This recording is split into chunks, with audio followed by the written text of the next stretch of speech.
இன்றைக்கி நமக்கு ragi cookies order தான் இருந்தது. அதுக்காக நான் ராகி ஃப்ளார் கூட கொஞ்சமாக பேக்கிங் பவுடர், சால்ட், அதுக்கப்புறம் வெண்ணிலா எசன்ஸ் ஆட் பண்ணிக்கிறேன். இது கூடவே கொஞ்சமாக கார்டமம் பவுடரும் ஆட் பண்ணிக்கிட்டேன். இப்போ பட்டர் ஆட் பண்ணி இதை நல்லா மிக்ஸ் பண்ணிக்கிறேன்.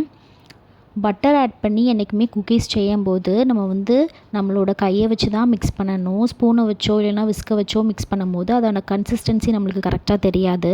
ஸோ நல்லா கையை வாஷ் பண்ணிவிட்டு நம்ம மிக்ஸ் பண்ணும்போது தான் அது கரெக்டான கன்சிஸ்டன்சியில் இருக்கான்றது நம்மளுக்கு தெரியும். க்ளவுஸ் போட்டாலுமே நம்மளுக்கு அந்த ஃபீல் கிடைக்காது. ஸோ அதனால தான் எப்போவுமே குக்கீஸ் பண்ணும்போது நம்மளோட கையை யூஸ் பண்ணி பண்ணால் தான் கரெக்டாக வரும் கன்சிஸ்டன்சி. பட்டர் நல்லா மிக்ஸ் பண்ணதுக்கப்புறம் நான் இது கூட கொஞ்சமாக பால் ஆட் பண்ணிக்கிறேன். 2 டீஸ்பூன் கிட்ட ஆட் பண்ணிக்கிறேன். ஆட் பண்ணி நல்லா டோ மாதிரி பிசைஞ்சு எடுத்துக்கிறேன். சப்போஸ் உங்களுக்கு இந்த மாதிரி டோ மாதிரி பிசைய வரலை அப்படின்னா இன்னும் 2 டீஸ்பூன் கூட பால் ஆட் பண்ணிக்கலாம். ஸோ இதுக்காக தான் கையில் நான் பிசையணும் அப்படின்னு சொல்கிறேன். இப்போது அந்த டோவை நல்லா ரோல் பண்ணிவிட்டு குக்கி கட்டர் வச்சு கட் பண்ணி எடுத்துக்கிறேன்.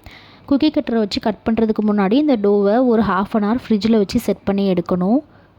180 டிகிரி ப்ரீ ஹீட்டட் ஓடிஜியில் நான் ஒரு 25 மினிட்ஸ் வச்சு பேக் பண்ணி எடுத்துக்கிறேன். இது டோஸ்ட் மோடில் வச்சு பேக் பண்ணணும். குக்கீஸ் எப்போவுமே டோஸ்ட் மோடில் தான் பேக் பண்ணணும்.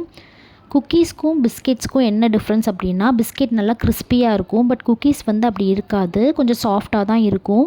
க்ரன்ச்சியாக வேணும் அப்படின்னா நம்ம இன்னும் ஒரு 10 மினிட்ஸ் வச்சோன்னா நல்லா க்ரன்ச்சியாக வரும். குக்கீஸ் பர்ஃபெக்டாக பேக் ஆகிட்டு கஸ்டமருக்கும் நம்ம டெலிவர் பண்ணிட்டோம்.